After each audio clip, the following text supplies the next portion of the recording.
What's up? What's up? It's your boy Cam Meekins. This is the Cam Meekins Show, episode number 20. Very special guest, ILoveMakonnen in the building virtually. What's up, man? What's up, Cam? How you doing? Life is good, man. You're looking good. You're looking happy. You know, you're looking good, dude. Thank you. How are you? Yeah, thank you, bro. I'm excited to be in this moment, man. But so here's a crazy story for you. I got a text about an hour ago because I posted on my Instagram that we were doing this interview.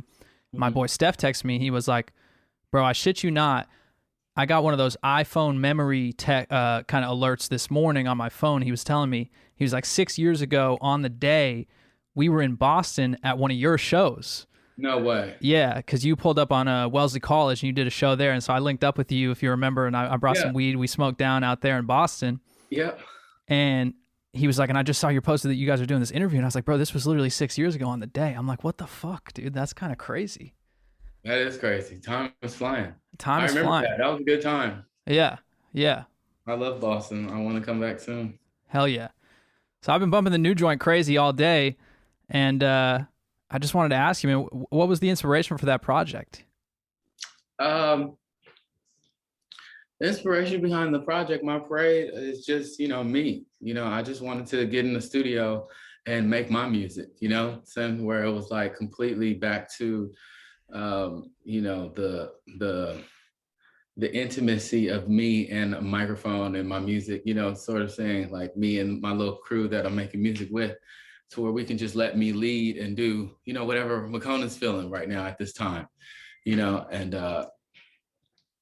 my mind is a very wild mind, goes to many different places. And so I just sort of took all that in. And these songs were about, in a collection of maybe 30 songs. So, that I just made. So I was like, I want to put these 13 out right now. But it just gets back to just having fun, being free, creating. And, I was just like, I want to make music again for me. You know what I mean? It's like, I want to hear that shit that I want to hear, that I know that people that I perform for and played my music for, I know what they like. It was like, I know they could appreciate this shit, because it's like, this is shit I like, so and anything that I liked, I put out. You feel me? Yep. So if I don't really like it too much, I wouldn't put it out. Well, you strike me as one of those dudes who's so authentic with the music too, in terms of like you're putting the idea on the track and you're letting it be what it is, right? You're not trying to like overdo it, right? And like go in, like, are you a perfectionist when it comes to like the actual recording process? Or because for me, when I'm making music, like I'm a big proponent of the idea is the idea, and I don't want to go back to it too many times and try and tweak too many things, because like that most organic version of it is like it feels the most real. You know what I'm saying? Yeah. I mean, yeah, that's pretty much it. Like I try to let it just be as natural as possible. And, if I'm feeling naturally something that I could add to it, I'm going to add that, you know what I'm saying? But I'm not going to like try to hold the track down and be like, all right, now let me go back into it today and see if I hear this or hear that. It's like, if I'm not hearing nothing on it, I'm not going to record it, So it's like, I'm hearing what I record, and it's like, this is what I heard right here. And then, it's like, that's what I heard for it to go out, So, and then I like making my music with the engagement of, other people who feel like they could, not even feel like, but just be like, dang, I like the way he did that. I definitely could write my own type of verse or something on the subject, or my own sort of, thing. It's very like, I don't know. I think it's just very inclusive sort of thing for the listener and different artists, like, of like, I don't ever try to fill the void to where it's a full thing, because it's like, I want people to hear their ad lib on there. You know what I mean? Yes. Like they're interacting with the song when they're listening to it, and it's like, Yep. So it's like, so. Yeah, That's sometimes a secret that I just let you in on how I like to make the music. No, I appreciate that, dude. I appreciate that. I think sometimes it's not about what you're doing, it's about what you're not doing in the writing process, right? And on the song, letting stuff breathe, I feel like. Yeah, let it breathe. Let the lyric make sense. Let me have 5 or 6 thoughts about the thing you just said, rather than hitting me with so much information that I just like, I I can't even Right. process all this bullshit. Yeah, exactly. Well, and that's what I'm feeling when I'm listening to your music. It almost feels collaborative as a listener in that sense, you know? Yeah, Like, that's yeah, what that's I that's like. That's what I tried to achieve and go for. You know what I mean? that's so interesting because I hearing you say that, I get that now, and then processing like listening to your music, but I wasn't realizing that in that moment that that's what's so, powerful about this new shit. You know what I'm saying? And yeah, man, that's a really interesting process. And I think it's so authentic to you as a songwriter. And I think in a world where the game is so focused on people trying to write hits and do all this shit and link up with the 10 top songwriters, and there's publishing companies trying to place people with people to write songs for a certain person. None of these people even know each other, and Yeah, that whole game. And yeah, and I don't know how much you know about my shit, but I went through the whole major label system too. I was with Warner for a minute and then left and did my shit independent because I yeah. was like, this whole thing is corny with what they're doing, bro. It It's is. not it's not really people knowing each other and just going in and making music. It's this kind of weird who do you know type of thing, Yeah, and good art doesn't come from that. I feel like. So not at all. are you feeling good that you're doing this in your own way right now in terms of your writing process and everything like that? Yeah, definitely. I could never sort of get with the industry thing. I never was really a part of the industry. Like I just somehow the industry recognized me and what I was doing and sort of started to distract me more so what I say, what I'm saying, for what I was Yeah. doing. But it's like, How did it distract you? because it's like, I'm over here deep in my art, right? And I'm doing my art and I'm getting it and I'm making my scene and my culture and I'm tapping in with everybody and what I'm saying, being the thrivingness of this of art, like the little just the art culture, what I'm saying? I swear, like at 2014, 2013, it was really a different pulse that was happening, what I'm saying? And it's like, you never know where it could pop off at, but I feel like they distracted me, the industry, to bring me to make, like go backward, to try to make songs for people who've already had top 10 hits and shit, what I'm saying? It's like, I Mm-hmm. can't, what I'm saying?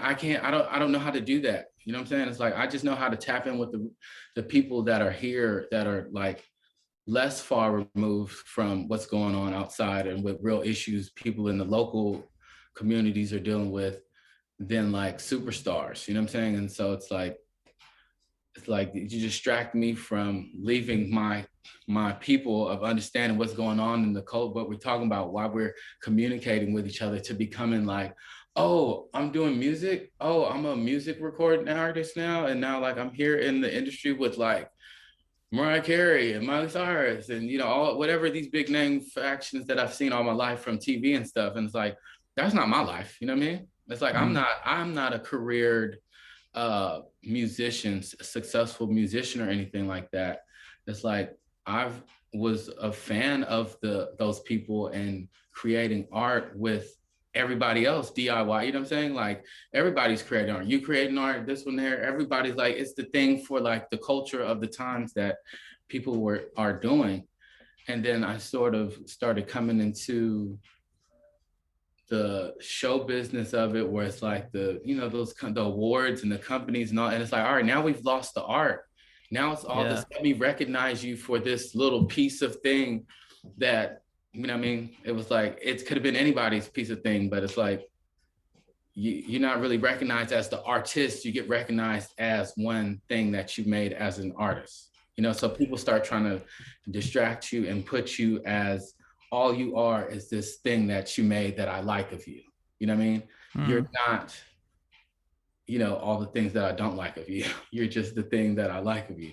And so Yeah. like, as the artist, the creator, from originally doing it at my house on house arrest, you know what I'm saying? Literally away from people, never, not even being in the studio with a whole bunch of other artists, or being at events where it's like, it's a publicist and it's of this lady and it's that guy and it's this guy. It's like, y'all don't make no art, you know what I'm saying, to me. So I can't really connect with you.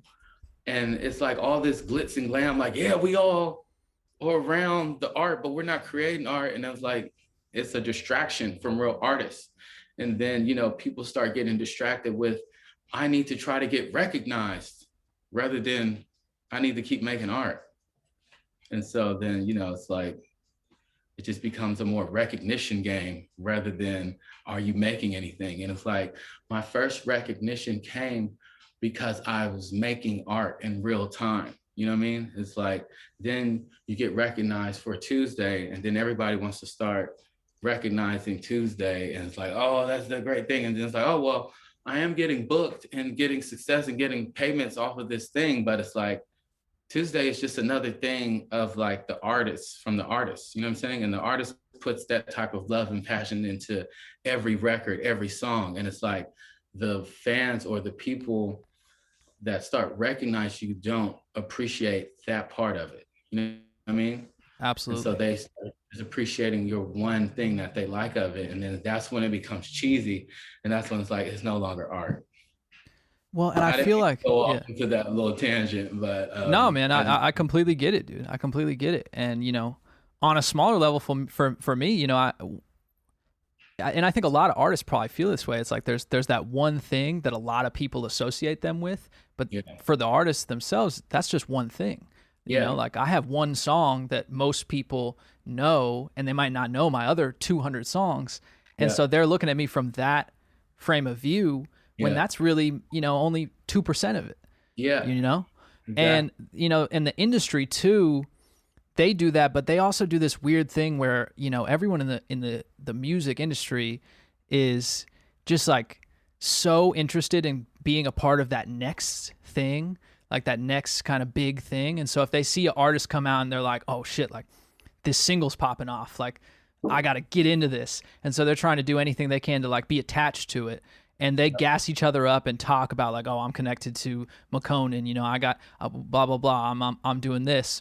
And everybody's just, you know, building this idea up in their head in the industry of this, you know, this artist in the way that they want it to look. But at the end of the day, all of those decisions are up to the artists, you know, and the industry doesn't really care about the artists at the end of the day. They're just trying to be attached to something that they can say they took part in that was a success. Yep. You know? That's it. Yeah. It's nasty. And so it's like, I don't know. Everything's changing so fast, you know, but I feel like fans are selling out. Yeah. You know, fans are selling out. The artists can't even sell out no more because the fan done already sold out. You know, like the fans start accepting other shit and just like, all right, I'm gonna take it. Yeah, I'm gonna stand for this person now because they're popular and it trends on Twitter when we all stand for them, even though their music really don't connect with me. You know what I'm saying? Yeah. But it's like I don't want to get bashed in my community because I'm not going with the crowd. Yeah, yeah. In a world where everyone's trying so hard to prove that they're an individual, we're all kind of doing the same shit. You know, it's kind of ironic in a way. Yeah, I'm barely seeing any individuality anymore. Right, right. It's people are trying to show that they're an individual, but you know, by everyone doing that, it's kind of defeating the purpose. You know what I'm saying? And yeah, it's an interesting time right now from a music standpoint because I don't think there's as much stuff that's really connecting on a deep level. You know, it's fair weather shit, or it's, you know, it's stuff that's just, you know, taken off through an algorithm, but you don't actually connect with the artist behind that music. Yeah. You know? You might not even know their name. Yeah. Yeah. I think people are connecting with moments now. Who does the moments thing? I think it's like, I don't know. A lot of social media places are doing like moments and shit, but like, but yeah, I think that's what's happening now. So it's like if a little girl slipped on a banana peel to, you know, one of my songs or something, people associate it with that. They don't associate the artist and like what the thing is behind the song and how much. It's just like, oh yeah, haha, little girl banana peel slip. This is my favorite song. I remember that. Yeah, yeah. Like, oh damn. No, that's so true. But I feel like, you know, the moment in time when your music started to come out was prior to all of that. And that was such an amazing moment in time because, you paved the way in a style of music that wasn't really, it didn't really exist. You know what I'm saying? Like you came out doing some super unique shit. Um, and I just remember hearing your music for the first time, and I was like, this is next level. And it was just from the music itself. It wasn't attached to a moment. It wasn't attached to a viral video or a Yeah. TikTok, you know. Yeah. And it's so different now. So was there a moment for you after going through all of the industry bullshit where you kind of just felt like I need to take a step back, or did it just kind of happen gradually? Or Yeah, there was definitely a few moments, just having to take a step back just for yourself, you know what I mean? yeah, Because I'm very, very blessed and fortunate that I never was chasing the industry. You know what I mean? Like I was never chasing to get recognized, to be famous or anything like that. It's just like I wanted to be able to get out of my neighborhood and stop selling drugs and be able to move to a different place and be like, whatever. Just, like, yes, I made it out. I don't have to do that anymore. But I was seeing how the industry tries to peer pressure you into thinking you got to keep chasing fame. You got to still try to be cool. And, you fell off, or, oh, they're not talking about you the way they were last week, or, oh, this and that, or no, they're not liking this. And oh, they're not liking you. They're not liking you. You got to do something to make them like you. And it's like, what? It's like, I'm 32, I'm sorry, I'm a little older. So it's like, when it's like, you see that it's like very adolescent and high school shit. And it's like, I can see, and I've seen it, unfortunately, have some artists and, younger peers lose their life for chasing fame and trying to get all this attention, and then end up, just sorry later on down the line, because it's like, it wasn't, I don't know, it's just confusing. It's a very confusing thing. And I was only wanting to put my music out to reach people, have people have a good time, play it at the party. You got some time to yourself, cry, whatever. Do what music did for me, because that's what music inspired me for. I would listen. I went through a lot of, challenges in life and a lot of things. And I had a lot of like self-reflection time where I had to sort of get myself out of depression, build myself up, think, more positive thoughts. And music was definitely like that thing for me, from all type of different artists and bands and, all different times. It's like, wow, music is so powerful, it's therapeutic. And so then also for me, what was therapy was expressing myself through music. And then I was like, wow, well, this is definitely therapy for somebody else, the way it was for me from somebody else. You know what I'm saying? It's definitely not your conventional top 10 or top 40 music, but it's like most of the songs that ever touched me in my life to make me, get stronger or something were never like that. There were always these off-cut jams. And so it's like, I feel like I'm doing music and stuff for that. And then when I got recognized and it's like, oh, now the Billboard recognizes you. And now it's like, oh, you got to try to play for Billboard. And it's like, I'm not, I didn't sign up for that. So I wanted to fall back to get to like, let me do it what I was doing it for. You know what I mean? Because it's like, it's not fun.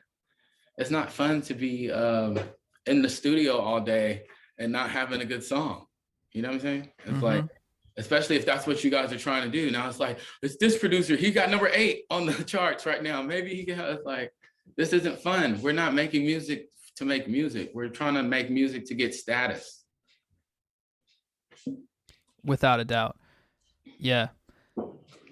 So it's almost incredible though that you were able to keep your wits about you through that situation, because to your point, I think a lot of people have struggled with the pressure of what comes with attaining fame and success from a music standpoint so quickly, like you did, and I think it takes a certain level of intelligence and foresight to kind of keep your head on straight through that whole process. Do you think that's just because you always were looking at it from that way of like, music resonates with me so much, I care about the music so much, and that's what I'm in this for? Like, why were you able to kind of keep that mentality through all of that?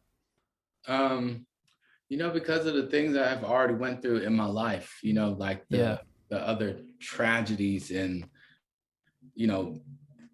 precious moments and, things like that, to know the balance of what am I living for. And it's like, the material gain and the outside recognition and fame, all that stuff, all that is like, it's fluff. You know what I mean? It's like, it's not really, when you try to keep going through that, you'll end up at nothing. You know, it's like, wow. But it's like, if you believe in that fluff, then you start building yourself off of fluff, and then you become nothing. You know, and so it's like, I can't ever really believe the fluff. You know what I mean? It's like, I still have emotions. I still in touch with my soul and can still talk to, like, you know, Makonnen in the room with the 2 pit bulls. You know what I mean? Before any, you know, when the stuff would get like 3 views, and the first view and the first comment's like trash. It's Right. like, if the first comment doesn't say trash, then it's like, you're not doing it right, you know? Yeah. So it's like, I stay in touch with that moments of myself, because you know, I just seen all this stuff manifest in front of my eyes like a dream, and then see it can turn into a nightmare, and then, you know, and it's just like, it's just like, wow, I just have to be careful with myself and my manifestations, because I've seen a lot of things happen. And it's like, you know, the most important thing is self.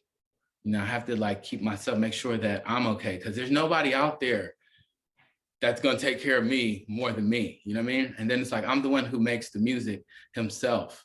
So it's like, I have to protect the asset myself. You know what I mean? It's not like it's my other friend who makes the music and I'm always on him like, hey, make sure you get to bed at 9, make sure you brush your teeth, make sure you wash your face. And it's like, it's always going to be me, and everybody else that's around, they have their motives for whatever they're around for to get what they need. And it's like, definitely it's not about making sure that I'm at my best and giving, you know, myself what I need. So it's like, I almost had to date myself, you know what I mean? Like, I just had to be so into like outside of the ILoveMakonnen and be Makonnen. You know what I'm saying? Because it's like, I couldn't get lost in trying to live both of them to be, you know, just like letting the fame take over Makonnen. You know what I mean? So I always have like, remember my embarrassing moments, or like moments of when I was like, you know, crying, shy, all the, you know, these real moments. So it's like, you don't get lost in that champion ILoveMakonnen music moment of like, yeah, and I did this song, and I was here, and yeah, I did it. You know, so it's like, no, get back to Makonnen and realize, like, you know, calm down, keep your head. Don't let fucking all these people tell you all this bullshit, because they all gonna tell you all that bullshit to get you off of your, you know, your game. And so, you know, it's like having a coach and the player, you know, it's like the player, the coach is telling the player, like, you know, don't get ahead of yourself. You feel me? Like, don't, even though you're winning, you're up by 30, don't be out here, you know what I'm saying, doing all the craziness. Make sure we win the game, and you can celebrate back in the fucking gym lockers, and then make sure you go to bed and get back to the gym. You know what I'm saying? You have to have that guy with you, because the player would just be like, yeah, we won the championship, and now we can go out, and we're at this party, and we're at that party, and we're everywhere. And then it's time for the next game. It's like, oh, I can't play, because I was out there celebrating so much with everybody else who's not playing, but everybody who just wants to celebrate. Yeah. I No, smoked that joint before I came on, so it's like, as you should, bro. As you should. That's when the, you know, we're getting the best takes right here. You know? we're getting the best really, takes. This is what we do. yeah. This is what we do on the Cam Meekins show. You know? And pretty soon we'll be doing this shit in person, dude. You'll come through. We'll smoke up the room. We'll do it right. Yes. But no, I mean, I think you can tell. You can tell when someone has been through difficult times in their life and when they haven't. Yeah. You know, and it's such a lesson to go through those moments in your life and to humble yourself and to you know, just have that to call on when things come, when, you know, when more things come up in your life. And you know, it helps you kind of navigate through this crazy world, and especially as an artist, and you know, dealing with the idea of success and fame and people being there, you know, with potentially ulterior motives and shit like that. Yeah. You know, you can see how easy it is for people's ego to get in the way and for you to just want to be the fucking football player celebrating every night. You Yeah. know what I'm saying? The egos are crazy. Yeah. I've I'm so thankful that my ego has been checked a long time ago and keeps being checked. But just seeing people and egos, people who don't even do anything, you know what I'm saying? Yeah. And their Yeah. ego, it just starts inflating just from being, it's just like, wow, this is madness. You get a couple more likes on your picture than you usually do, you know, you're out of here, like from an ego standpoint. You know, it's a Yeah. crazy time these days for instant gratification and like ego stroking. Yeah, and it's like fake confidence though. Right. You Right. know, and so with like the music that I just made, I knew that it's like this isn't about to get promoted by everybody in the fucking, you know, the blogs. All the artists are not about to sit up here and promote it. It's like it's not like, oh, you know, everybody's gonna co-sign me and say I'm dope. You know what I mean? And it's like, no disrespect to all these, you know, the artists and all that, but it's like, you know, as me as the artist, it's like I don't give a fuck about all of them. You know what I'm saying? Yeah. I've co-signed this shit. This shit is dope to me. And so I'm putting it out. I'm putting it out to fans and I'm putting it out to the world. And so it's like, you know, I can't get my confidence off of, oh, all you guys are fucking with me. Now I'm, you know, yeah, you're right. Now I'm fucking with me. Now I'm cool. But then if you guys stop fucking with me, now I'm like, oh shit, I ain't shit. You're right. It's like, nah, man, it's like, I got to keep my own confidence with myself, but I try to not let that ego get too inflated or out of bounds to where it's like, you know, you just think you're so full of yourself. That's why I have to keep the balance of, you know, the two, but it's like, you know, you have to know how to put the confidence on for yourself. You have to be the power of that ego stroking and not, you can't let others come around and tune your knob because they're going to try to, you know what I'm saying, tune your knob up and then point you in the wrong direction. And you're going to go somewhere with the filtered up ego that you didn't really boost up yourself and get into some trouble. So it's like, you just have to get into control of your avatar. That's all it is. Yeah. Yeah, man. One of my favorite quotes, I've said this on the podcast before, one of my favorite quotes from Dilated Peoples was, everyone cools off from being hot. It's about if you can handle being cold or not, you know?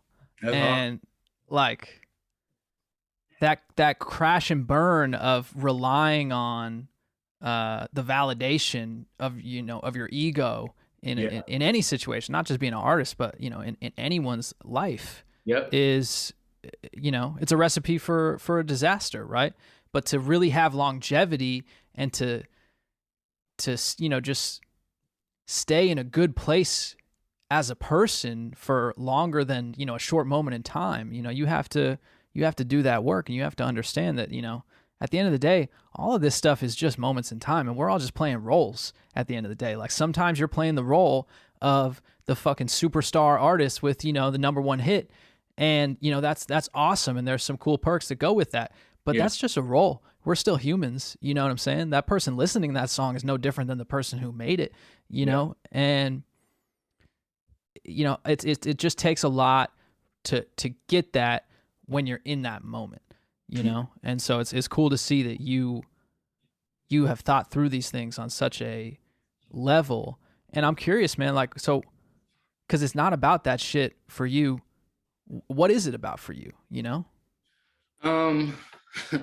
What is it about for me is just the satisfaction of knowing that it's out and I've done it, and I know what the intentions are of the effects of it, you know, for me. And you know, I just know what it does for people. You know, it's like it waters them. If people are plants, it gives those people the water that they need so that they can keep growing and get full great blooms and, you know, big harvests type of thing, you know. But you know, I like just living, and because I've had so many of my friends pass away, you know what I mean? Like literally so many of, like, I didn't ever even thought about getting to this age of 32. And even when I would even think about like being older, I always used to think that my friends were gonna be there. You know what I'm saying? Like me and my 5 friends growing up, it was always like, oh yeah, you're gonna have a house right there, and that's gonna be my house right there, and it's gonna be over here, and we're gonna be doing this, and you can pull up in your car and all that. And so like all those moments like that. And then it's like since a teenager, I've been dealing with a lot of like deaths and seeing the reality of like, yo, life is so precious and it's so short, and not everybody even gets to live certain ages and certain things, certain different experiences of life. So it's like you just have to be so thankful and appreciative and have gratitude for your life, you know, it's because it's like it's not the same as nobody else's. You know, it's like nobody else is going through your same experiences. So don't try to compare yourself with others too much, you know? And so I've just like always tried to keep that and remember that, because it's like, man, from I never thought I would get over the heartbreaks and the tragedies, a lot of them that I was going through when I was going through them. And it was like, to not to say that I'm even over them now, but just to like be able to be at a different space and place of like, wow, I could, you know, I'm feeling inspired to do things again. And it's like, yo, I have to keep going and doing it, because it's like so many don't have it, don't have the, you know, I don't know. They just, it's just like, you know, it's different for everybody's life. And it's like, if you have the opportunity to do something, you should do it, you know? Because don't worry about who else has the opportunity or who doesn't have the opportunity. It's about you having the opportunity. And so as long as you have the opportunity, you should do it.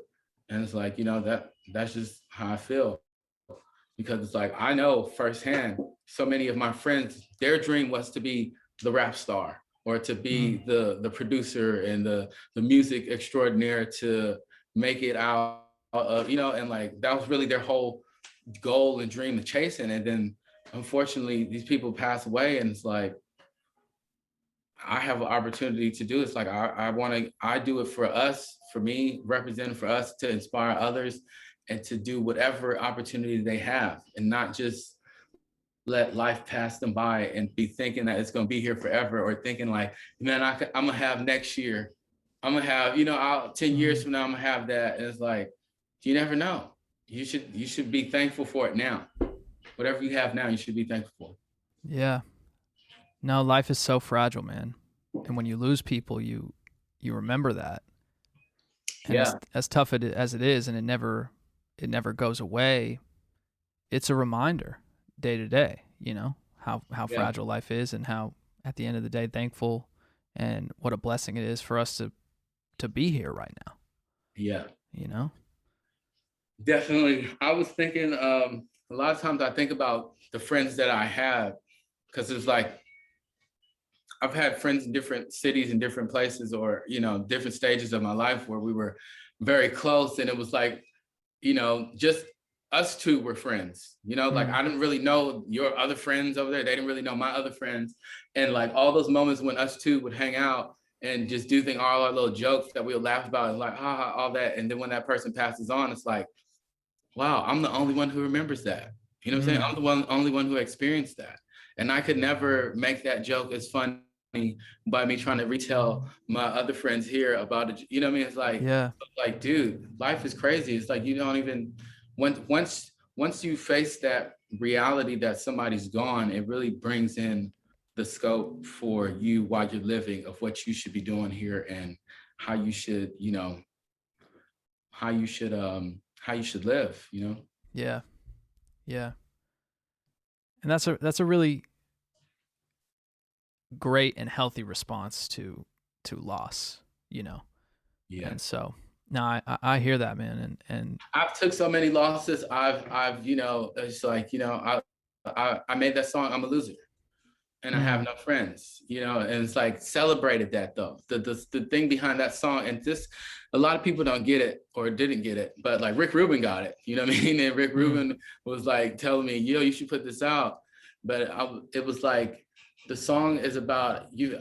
I've been through so many losses and taken the loss so much that I can win in celebrating at my losses. So I can celebrate in being a loser, and, you know, not having any friends, and like, you know, make that into like, wow, this is a fun party anthem, to where it's like it's championing me. It's the something so negative, now I have made that into a positive.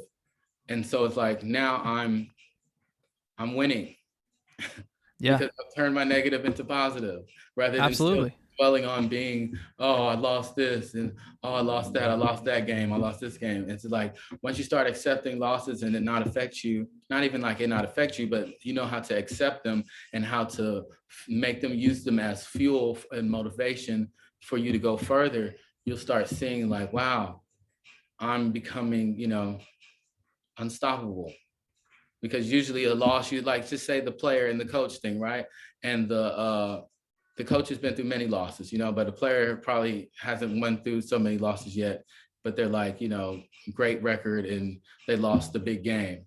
And then the, you know, if the player doesn't know how to take that loss and come back next season and be better, you know, to further that to winning again. Like if he's just like, oh, I lost, and takes the whole summer off crying about how he lost, and you know, he's like drinking, let himself go, gets the beer belly, and it's like, oh, I lost, I just lost, and it's focusing on that. You know, but the coach would be like, yo, I've lost many times in many seasons, but what you do is take that loss and use it as fuel. So next time you have the opportunity, you make sure that you win, or you give it your best that you can. And you just, you know, keep going like that. Yeah. Yeah, you keep going, you know, you keep going. And at the end of the day, it's all a journey, right? And there's a lesson in all of it, you know, the ups, the downs. But like, you got to enjoy the journey and not just the destination. Right. Right. Yeah. And I get that sense from you that you're a traveler through these different journeys and moments and times. And, you know, it's not just about like, you know, having a hit or something like that. It's like that can be just as valuable as some random shit that you might have done last Sunday that nobody else is ever going to know about, that you might have done with, you know, one other person or some shit. You know, there's just as much value in that experience as there is as, you know, being, you know, at the fucking Grammys or, you know, doing whatever shit. The value is in experiences.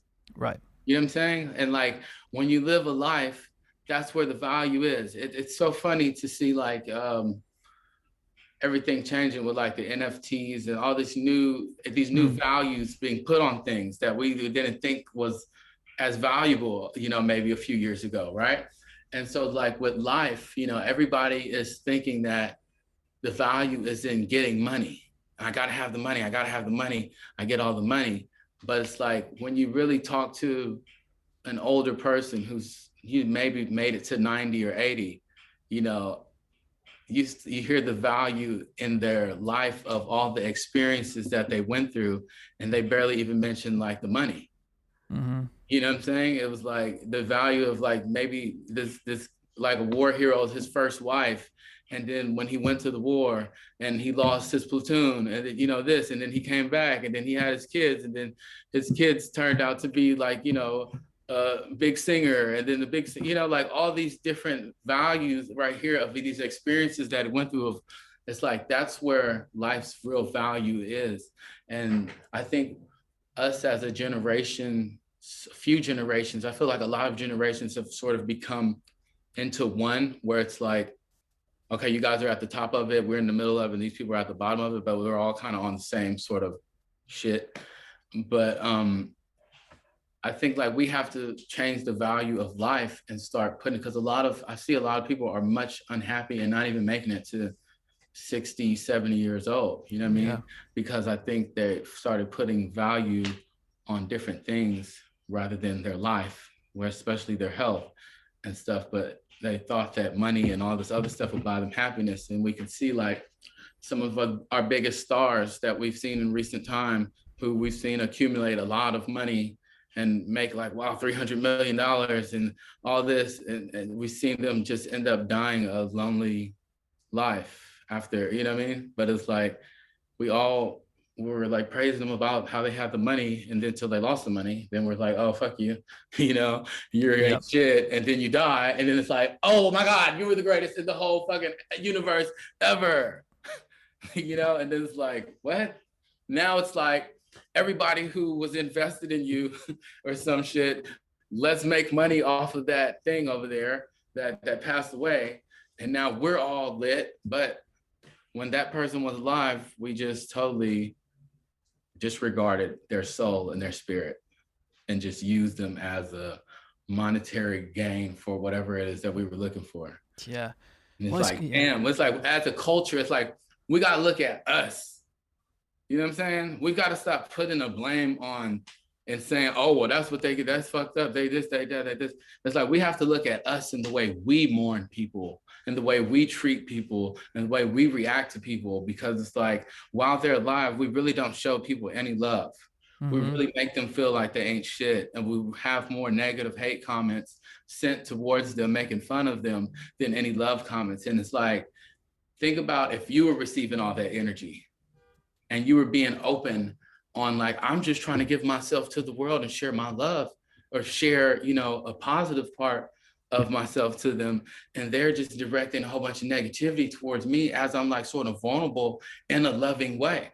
You know what I mean? And now it's like all of this is getting to me, even though nobody really knows how much I really get the person. You know what I'm saying? Like I'm sure it's bigger stars and all that have a whole bunch of hate mail that probably gets to them and shit. But it's like, and then when that person drives himself into alcoholism, drug addiction, or, you know, however they end up deteriorating, it's like we fueled that. And then when they die, we come, you know, holding up fucking memorabilia saying how we love them and how much what they did good for us. And then it's like, yo, it just makes it difficult for us as a people to look at what's going on. And then we don't have many people talking whose voice is even we consider, I guess, you know, to hear. You know what I mean? So it's like everything is very just like it's like not a dog eat dog, but it's just like some savages. You know, everybody's just like yeah. People aren't realizing, you know, how powerful their words can be when you multiply it by 15 million. You know what I'm saying? And the worst is when you see these situations like, you know, an artist or someone who's been on top, and then they're struggling with something, you know, addiction or whatever, and like, you know, there's some news story, you know, like you know, so and so gets in a drunk driving accident or something like that, and then all of a sudden the memes are just piling in, right? Or, you know, so and so ODs, but they, you know, they lived, and so all of a sudden people are making fun of that, right? And it's like we need to just project some different energy to those situations because we're not realizing, you know what I'm saying?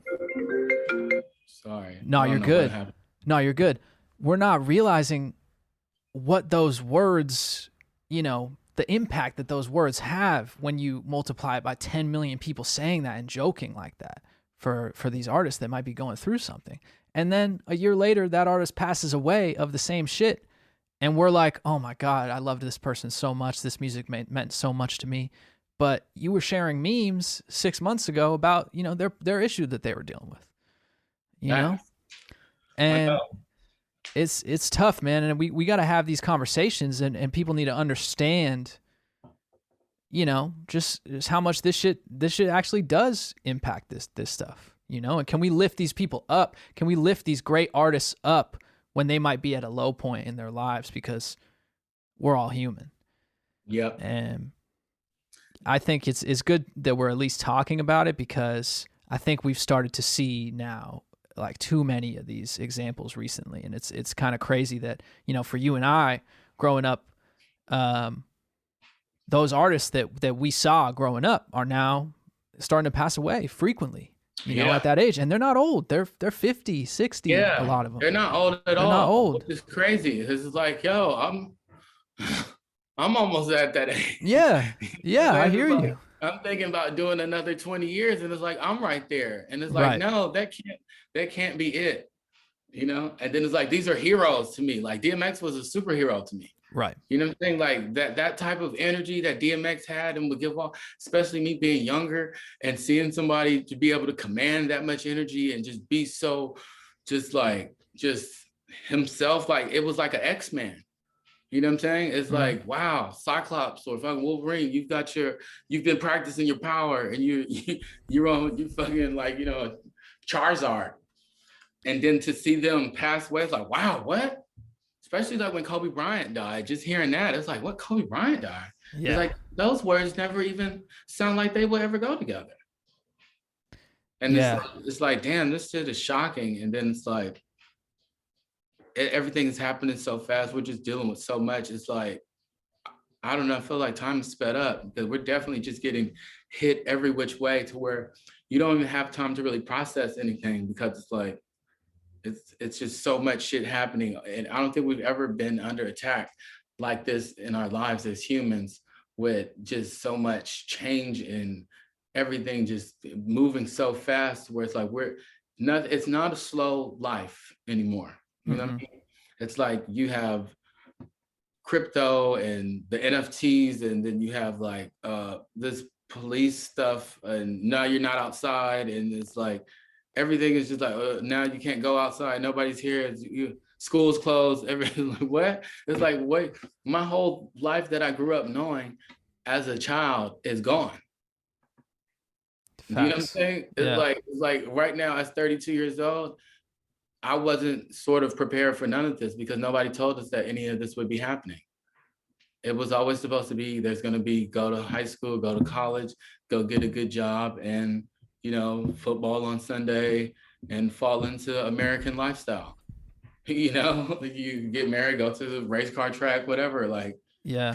And now it's like, yo, internet, fucking computer. It's like I'm in goddamn China in the morning talking over here, and I'm now in Singapore, and I'm in Paris, and it's all these places, but we're all on the screen, and it's like, what is going on?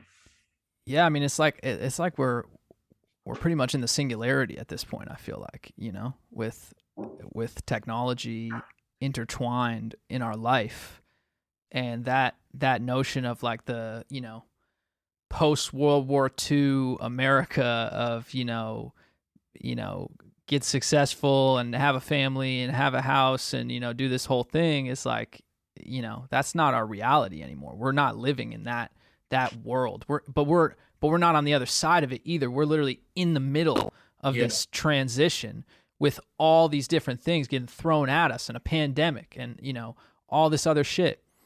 And it's like, are we gonna come out of this on the other side? And I like to be an optimist, so I'm hopeful that we will. But God, it's a lot of shit. Yeah, I mean, I think a lot of you know, most, you know, because if you even looked at our school system, it's like we weren't really killing it. No. You know, when we were out in school, it's like we weren't really like, everybody was becoming smart and knowing what the fuck to do, especially as an American. It's like we sort of, popularity and socializing was always our biggest skills, you know, and it's like, as far as building stuff and replacing stuff, and it's like we don't really know how to do any of that. And it's like everybody's lazy now because we've just become so computerized and phoneized to where it's like nobody's even going outside to play basketball anymore in the neighborhood. Like, you know, I'm betting on my fantasy football league or something, and it's like, you know, it's like we're not even getting no outside air. We're not doing anything that, it's crazy. It's like, but then it's like, so now we're all online, and we are probably the dumbest people online. You know what I'm saying? We don't know how to code anything. You know what I mean? It's like we don't know how to do any graphics. We don't know how to make anything. We're just the fucking people that's on here to cause drama and say, ah! It's wild, man. It's wild. And this system has just been set up by, you know, these social media companies to just put us at each other's throats. And we're like the UFC. Exactly. It's just this polarization. But, you know, there's all these metrics to measure a country, and it's like world power status, and it's like it's success as a country, right? And like we're not doing well in most of these metrics. Education, we've been horrible with education for a while, bro. A while. You know, infrastructure. Our infrastructure is, you know, it's all 70 years old. You know what I'm saying? Like all of our shit was from the, you know, the golden era of American, you know, building and all this stuff. Yeah. Like you go to New York, all those buildings were built in the 30s. You drive on the highway, that shit was built in the 50s. Like, bridges, you know, and stuff. Bridges, any of this stuff. When I used to walk around out there, I used to look at those bridges and stuff and hold my phone in my hand. I said, you know, like, look at this. That bridge was made before this. You know what I mean? And it's literally, like, I can't even make this. Imagine the motherfuckers that were making that. Right. Bro, I was watching. Like, yo, I feel like I'm just the smallest ant on Earth in the universe. Yep. Yeah, no, and I think collectively we are kind of getting stupider because of all that. Like we are a country of like overconsumption now, and we've just basically been on like cruise control ever since we got our world power status post World War II. Coming out of that war, we became like the dominant force from a military standpoint. We became the reserve currency of the world, and everything was based off of what we do. And now we're holding it down for the rest of the world in terms of our military presence. And so we just went on coast. And so now we've got this generation of people who don't have that same top education, don't have that same work ethic. They don't need to have that work ethic because we've been good in America. Yeah. And so I think we're kind of starting to see the consequences of that. And like the one thing that we still do have is the reserve currency status with the dollar. Like the dollar is still so important on a world stage. Mm-hmm. But that shit's changing too with cryptocurrency and shit like that. Who knows where that's going to go? So, it's a weird time. It's fucking, I don't know. It's just, it's like, I'm sorry. I didn't learn crypto in school. Right. It's like, where's class to learn about crypto? Yeah. Right. I didn't even learn how to pay my taxes in school. But it's like, yo, people could be scamming me, telling me anything. I don't even know what the fuck is what the fuck. Yeah. It's like, how do you get official crypto education? I think what's cool about the NFTs and cryptos and all this shit is kind of like what you were talking about a little bit ago. It's just like, this idea of like a conversation about value, like what is valuable and what isn't. And like, obviously, experiences are so much more valuable than, money and things like that. But I think people are starting to understand now and it's kind of a byproduct of the fact that kids are getting involved with NFTs. They're starting to understand that things only have value if we all collectively agree that they have value. You know, like money only has value. The American dollar only has value if we all say that it does. And this NFT only has value if we all say that it does. And so people are getting more educated about the esoteric concept of value, right? And hopefully that will maybe make people feel a little bit more informed and have these conversations like you were saying about, what really is valuable, because now I understand value and how it's basically a made up concept. And so what are tangible things that are valuable? Life experiences, family, loved ones, that has a lot more tangible value than these things that we kind of pretend have value. Yeah. Truly. It's like, how much value does the car really even have? Right. Yeah. It's like, we're just saying 60K, 40K. It's like, that shit could be $10. Well, and it's also relative to, each person. Some people need a car for a lot, but others don't. And, it's only so valuable to them versus, the other person. But, yeah. And then people started making luxury cars and saying, now because there's heated seats, this is more valuable, and so now you have to pay a bigger price. And it's like, oh wow, heated seats, you're right, I have to pay extra for that. Right. It's just about who is setting the value. It's a weird thing, man. Value is a really weird thing, because whoever set the value on artists have definitely gypped the artists. Yeah, facts. Like the artist is definitely being gypped. I saw even something about Apple. Something came out about iTunes or somebody only pays like a penny a stream. It's like, damn. Yeah, and who determines that? Right. It's like this fucking life-changing experience I just put into a song for 2 minutes and 30 seconds is only worth a penny? Right. It's like, right. What? From you guys? It's like, man, that's crazy. Well, and a penny today is, that's basically nothing. Basically. Come on. Can we at least get like up to $1? Can we get facts? Can we get $1, a quarter? Now, if we can make $1 stream as an artist, that'd be great. I think that society would directly benefit from, incentivizing more people to be artists by making it a much more lucrative profession. Yeah. And it's kind of ironic that we don't do that. We as a society just expect artists to create, and we all want to consume that art, but we don't want to look at those people as people that are real people that need to eat and thrive and live. Yeah. And we see the 1% of artists that are super successful and they have so much. And so we think like, okay, that's cool. But you know, the reality is that there's so many artists out there that really should be making a living wage at least to create this art for the world, because it's one of the most valuable parts of our society. Art gives us purpose. If we didn't have art and music, how would you get through your 9-to-5 job?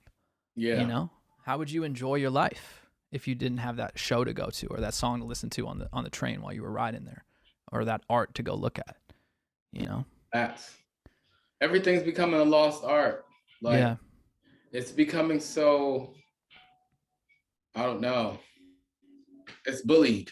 I feel like it's a schoolyard bully that's going around saying, listen to this, listen to this, listen to this, listen to this. It's like, what is this new shit you brought up here? Give me this. No, take that out of here. Listen to this, listen to this, listen to this. So the kids at the playground are like, we have to listen to what the bully says. Nobody can just have their own little vibe.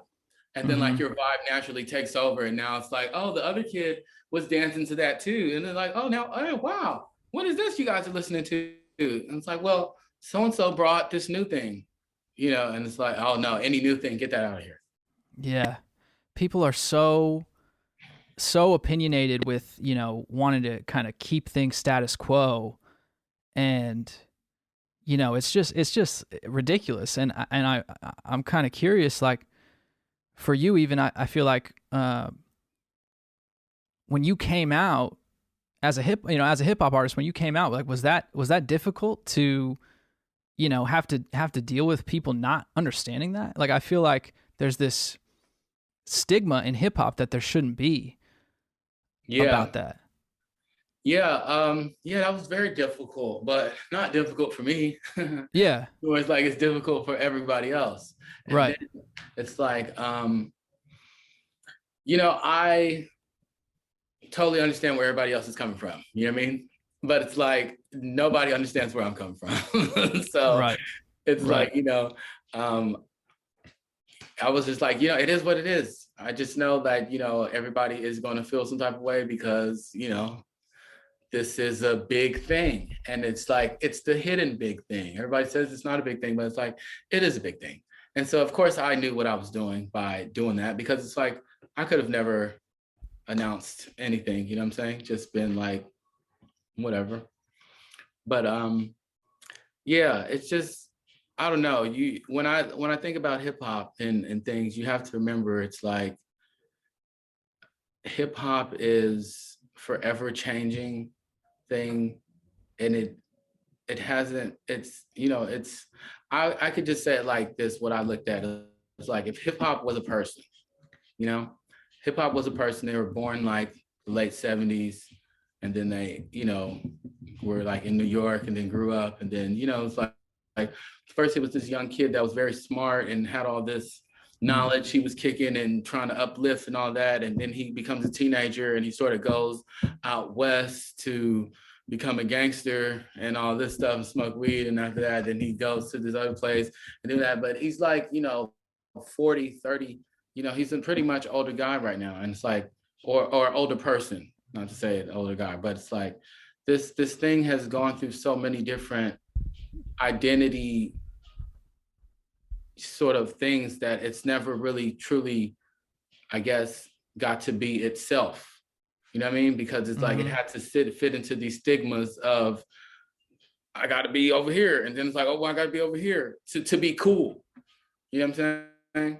And then now that it's like you become so cool that you're lame, it's like now, you know, it's like anybody can start doing things, and then you'll be the one that's acting lame about it because you are now the lame.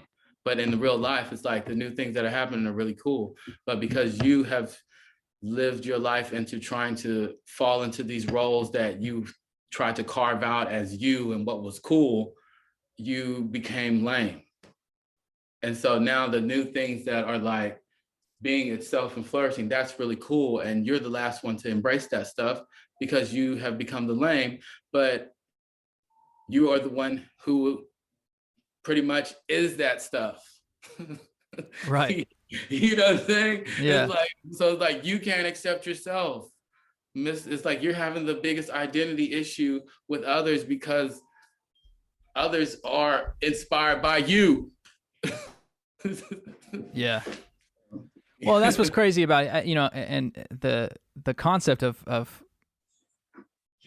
hip hop and rap music being a person is so great because yeah, it goes through these changes and identity crisis and then now kind of gets stuck in its old ways too in some ways, right? And is afraid to embrace realities and embrace the just things about life.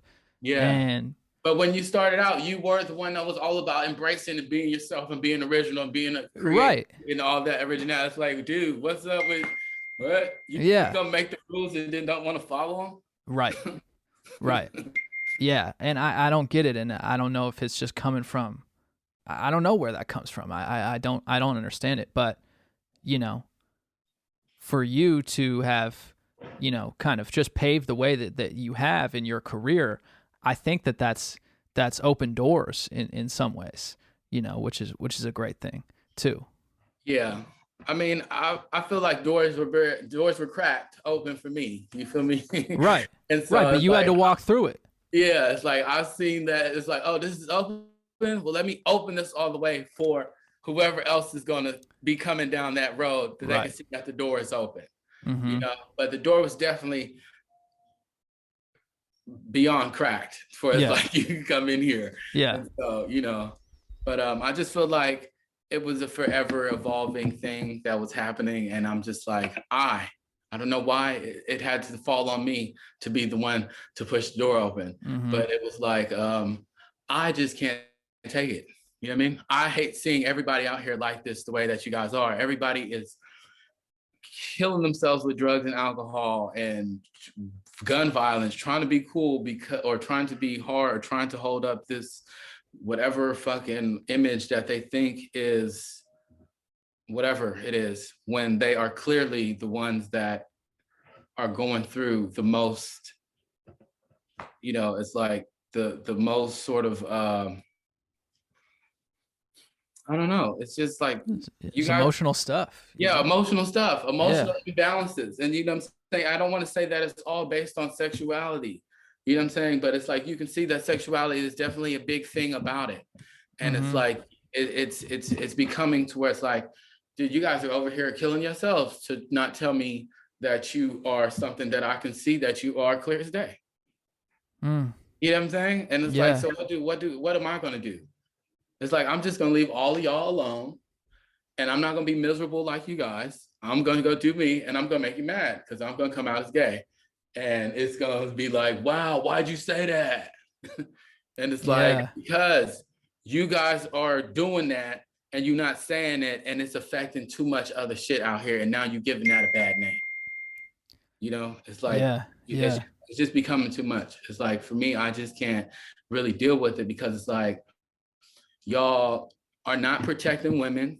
Y'all not loving women. You're degrading them, pushing them down, making them pretty much fight into being as if you are the one who generally dislike women, hate women. You know what I'm saying?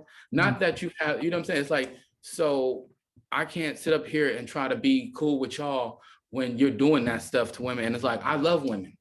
I appreciate the female so much. I love to see, I know how she hurts from emotion. She's more of an emotional being than a physical being.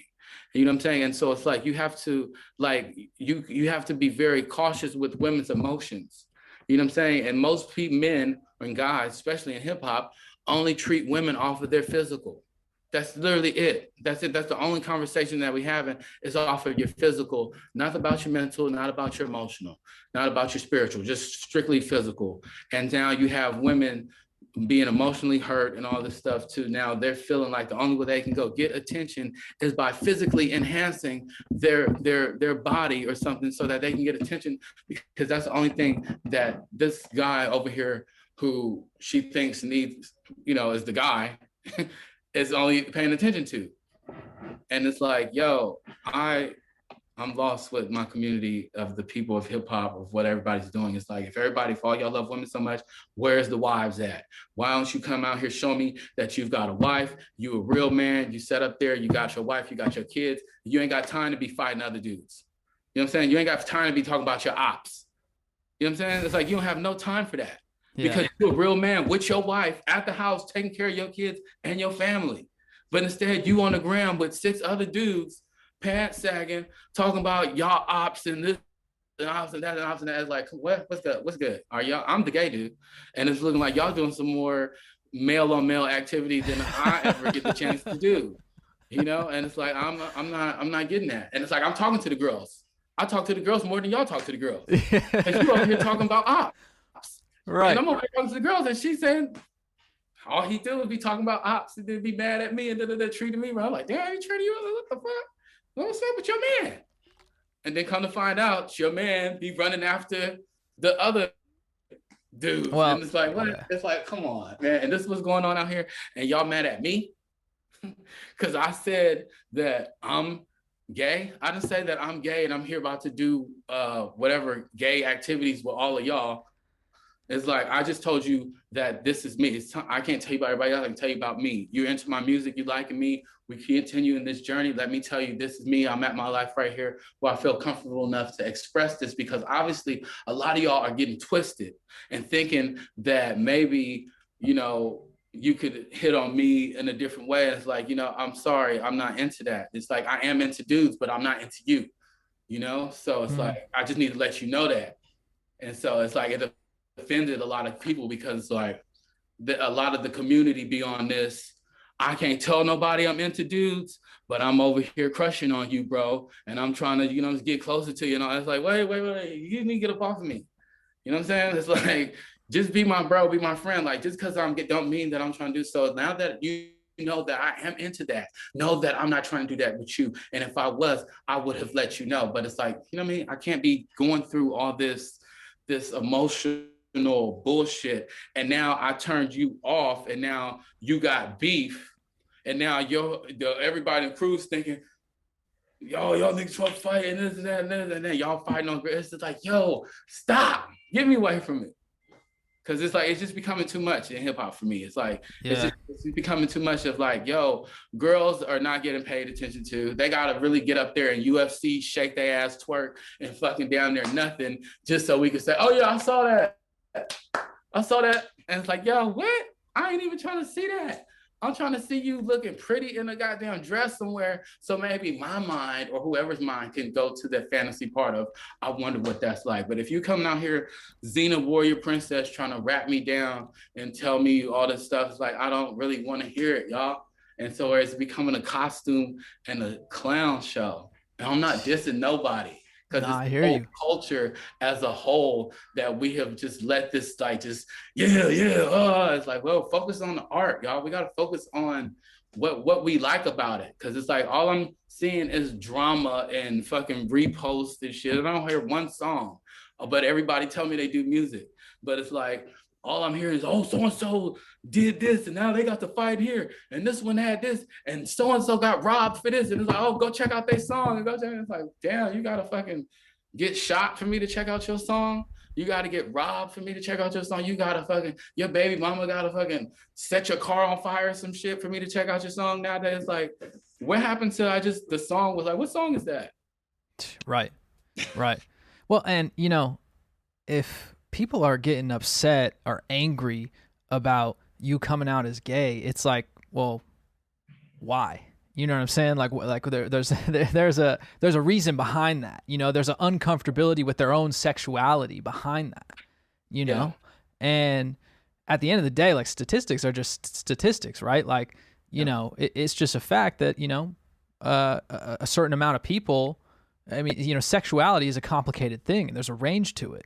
You know, and this idea of just this like masculinity and this like, you know, just straight heterosexual masculinity, like angry man kind of vibe that is just so like endemic in, you know, in hip hop is, you know, is phony at the end of the day. It's because super phony. it's just not realistic with the statistics of our natural differences as humans, and we have arranged to this shit. And some people are straight, some people aren't, some people are confused, some people are gay. You know, it's some just, people are experimenting. Some people are just experimenting, not having any sexual relations. Right. You know, right. but we be focusing on these things so much to where it's like, you know, it becomes it's like, why does that even matter? Exactly. It's like, you know, it's like, why does that matter? Even why do I have to know what girl and who you're sleeping with and how you guys are sleeping together? But I'm not interested in that. Right. You know, so it's like, why are you trying to tell me so much about this? It's like, why is it news that so-and-so and so-and-so are dating? Like, who cares? Let them have fun. It's like, they're not even dating because they like each other. They just dating because we know they would get a post. Right. But yeah, I think the need to talk about it so much for a lot of people is you know, at the end of the day, it's in this need to prove it to themselves that they are the way that they think they want to be, when, you know, maybe that's not the case. Yeah. You know, and a lot of people aren't really even living life experiencing things to even really understand another point of view. So that's why it's like everybody's at home on the computer at home, and like here it's like, well, I got a fucking super big opinion about this. Right. And it's like, yo ass ain't even left this fucking neighborhood. Right. Like, you got opinion on some shit. And you ain't even left the neighborhood. Yeah.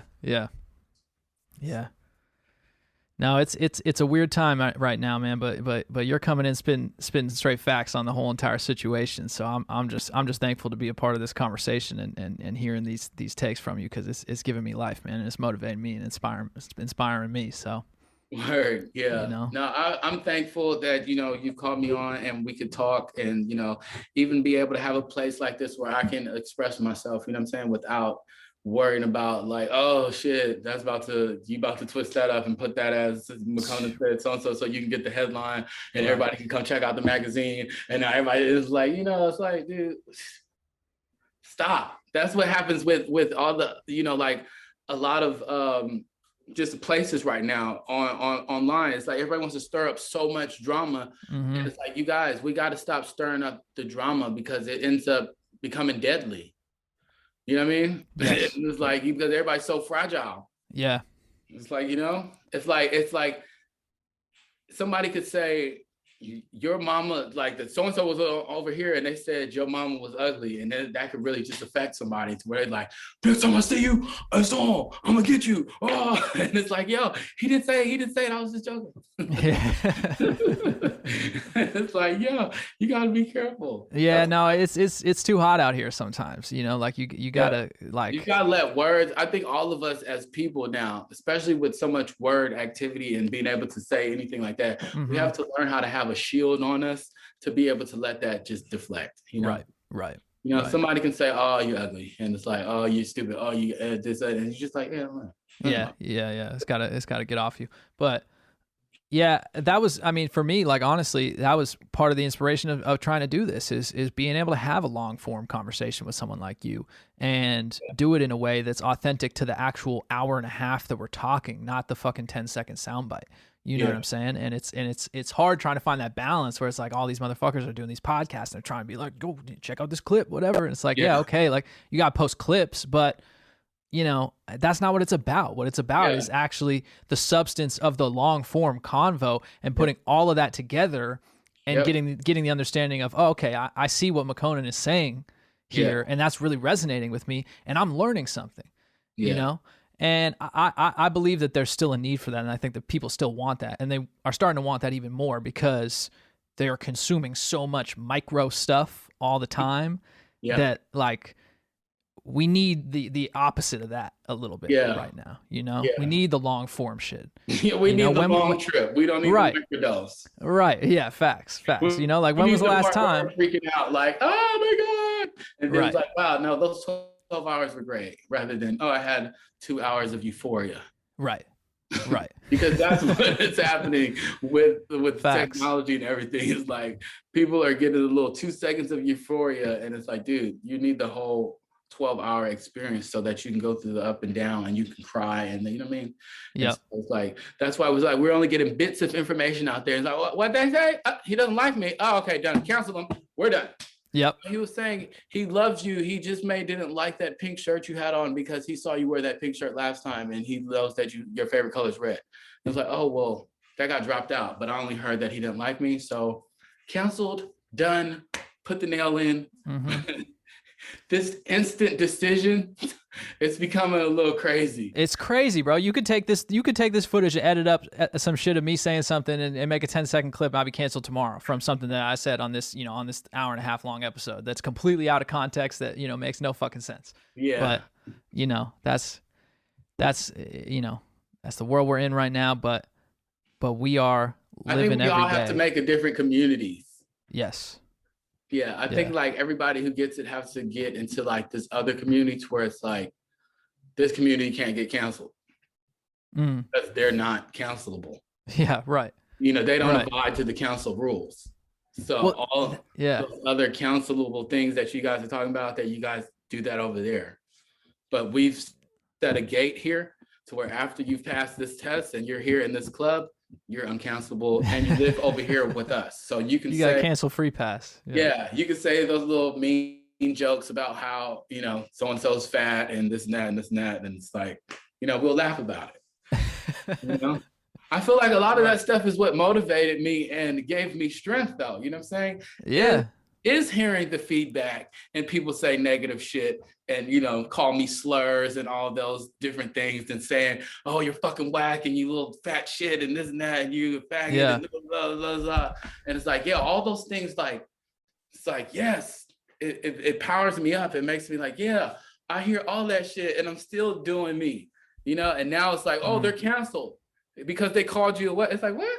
Oh, no, that's, what I'm saying? I don't like that.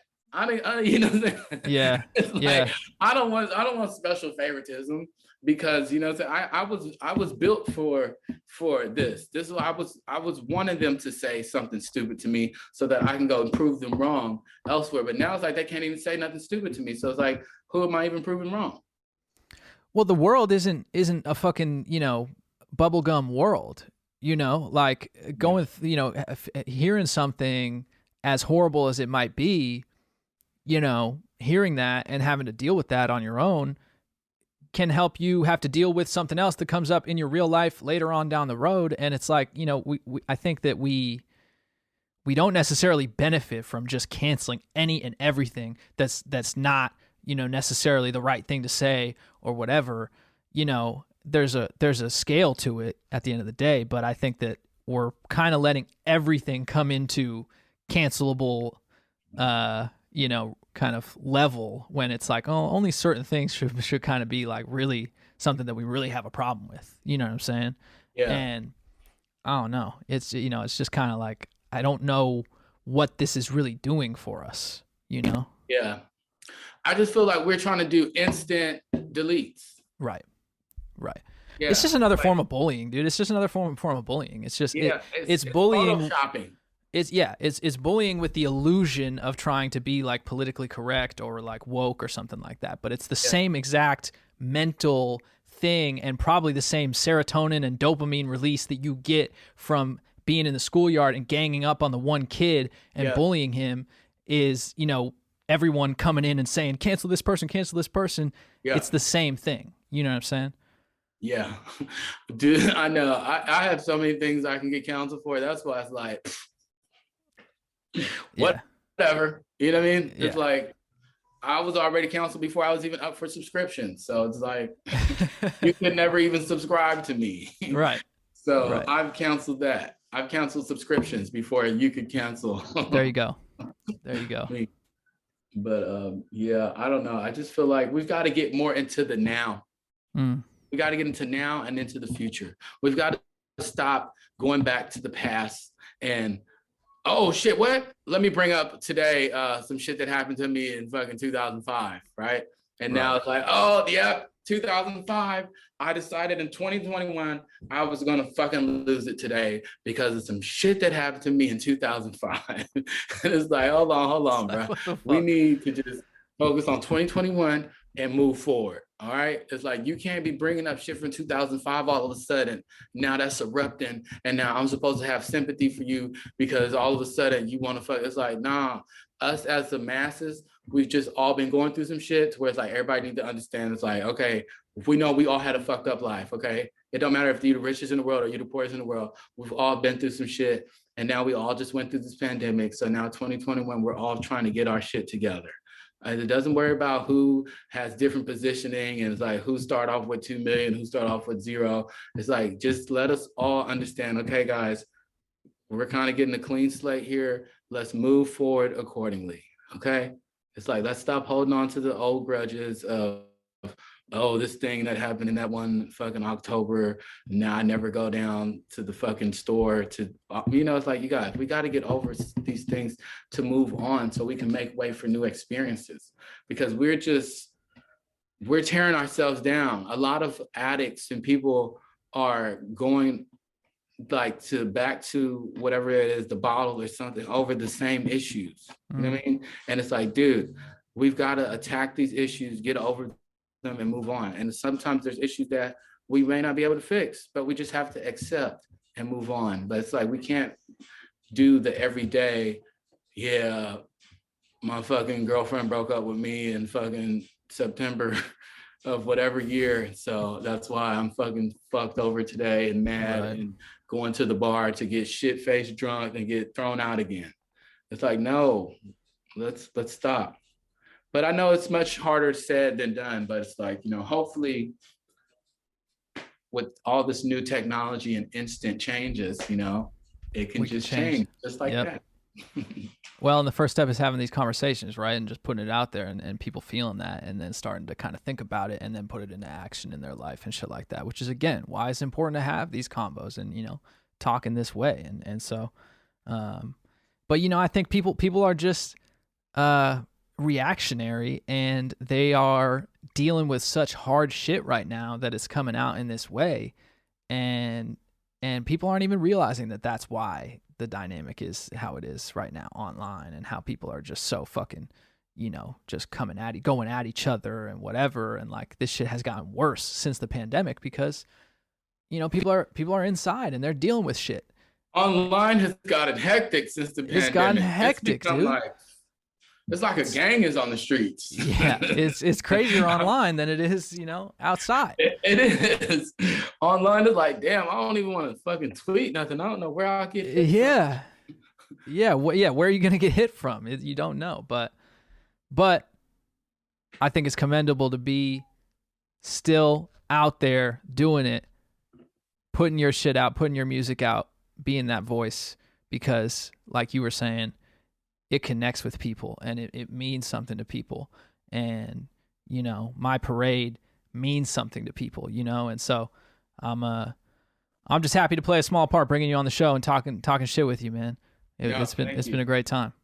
Yeah, it's been awesome. I appreciate you for, letting me come on. And yeah, my parade, I've said a lot on that music right there in that album. I feel like I was able to get sort of my voice back, so I could say what I wanted to say, how I wanted to say it, through my music, about what I'm, conveying to the fans of my art, and it's like, I just wanted to be able to express myself and not really try to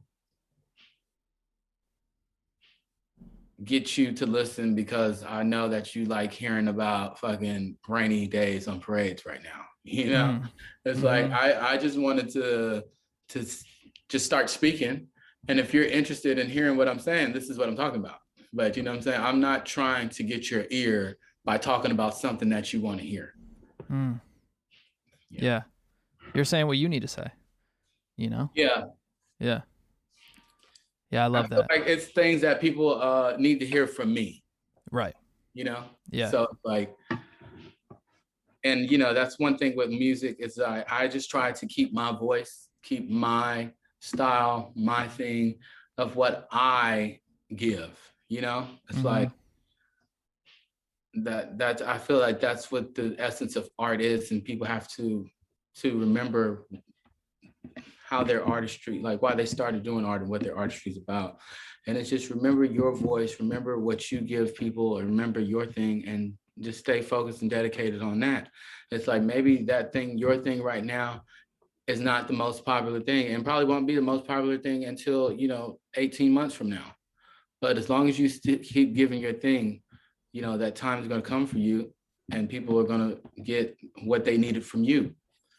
Certain people just try to, not even certain people, but a lot of times it's like, say I have berries and you have water and somebody else has, peaches.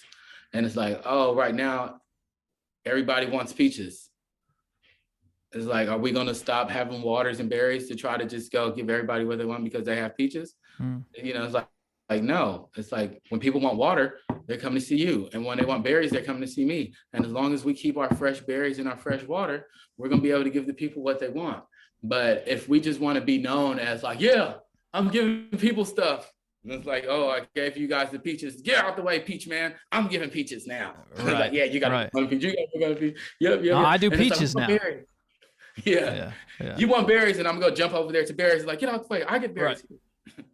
It's like, no, I could tell you, go see my boy over here. He got some fresh water. Go see my other guy over there. He got some fresh peaches. But if you want some berries, I got some berries. And we can all win. Well, it's really a community thing, these themes that you're talking about. It's about being in touch with your actual physical community. And I'm not talking online community. I'm talking about your real community. And that's what you're talking about. I feel like that's what you kind of embody to me, like you seem like a community-based person, like you seem tapped in with where you are locally, I like to see the local life and what people are locally doing. Maybe they think like, oh, I ain't doing nothing fucking special. This is a normal day for us over here. And it's like, I know that's great though, because it's not a normal day for me. So I'd like to experience it, and hopefully it can start becoming one of my normal days. But yeah, everywhere I go, especially when I'm living, I try to tap into my community, and I just already try to support my community. I don't try to come in and take over my community. You know what I mean? And do the whole, oh, we're going to fucking change all this around. And it's like, no, I want to see what the community's doing, and, see where I can fit in, and I'll fit here. And then once, that's it. But it's like, I don't like to go anywhere and try to, and I hate when I'm with people who do that. You know what I'm saying? That's one thing. Like when we go to different cities and they try to boss around like there's some big shit, and it's like, oh, stop. I want the locals to be able to give you the hidden secrets. You know what I mean? And they're not giving you a hidden secret when they can just tell you're on your out of towner big macho. I'm so fucking traveled shit. Yeah, where you guys little fucking? It's like, no, you gotta. So because it's like that's who I am at heart, and that's who my music and my art is for. You know what I'm saying? It's for all the locals internationally. I love that. Yeah, well, that's how you get the real scoop. Is when you let it actually, come to you. When I've been on the road, the best moments are when you get to experience a city, a small town, wherever you're at, with the real people that are from there, and you get to have a real night as if you lived in that spot, and you're not trying to put your agenda on that place. You're trying to embrace their community. And that's how you gain that valuable life experience. Exactly. And that shapes your worldview, and you understand that, through all our differences, we're also so similar. Political ideas, race, gender, whatever it might be, like, we have differences, but we also have similarities. Right. And we're so focused on our differences all the time because most people aren't getting that exposure. And when they do get that exposure, they're coming at it from, I'm coming from where I'm coming from. And that's that. I'm not open to what you guys are doing over here. Yeah. That's so true. Yeah. And that's why I always try to, and luckily, overseas really embraced me like that. Like, when I would be able to travel to different countries, I would meet the local people from their country and their city, and we'll hang out. And it's like, I'm just becoming in as one of them, not like, oh, I'm from out of town and I want to be there. I always like, show me what you guys are doing. I want to meet the friend group. I want to, what I'm saying, see like whose mom's house you guys go over and where is your favorite place to eat, all that. I like that thing because like that's how I'm able to soak up the experience, you know what I'm saying? Which is like, say like if we're not collecting money, we're collecting experience tokens. So it's like, oh, I had an experience here, I had an experience here. It's like, those are the things that I like to collect. And so I'm collecting those. And then over there at all the places overseas, every country, I saw the demeanor and the interaction with people. It was so much like caring about like how we know we're all the same and sort of one, but we're all different. Like in all these countries, and all these people were very proud to be from whatever country they're from. And it was like, they just like, you know what I'm saying, just embodied it and really just were proud of it. And then I come back to America and it's like, dude, we are all at odds with each other. We hate each other so much. And then it's like, nobody's proud of where we come from. You know what I'm saying? Or then if you have people proud of it, they're like proud of the wrong moments and sort of like, being a bully, just being obnoxious with it, and then it's like, damn. So I was like, I used to be like ashamed coming back sometimes. And it's like, damn, it's like, but it's like, this is my country. You know what I mean? Right. I love America. I love all these people. I love all of this stuff, but it's like, I wish that all these people could love it too here. I wish that they all could see how special they were and like understand.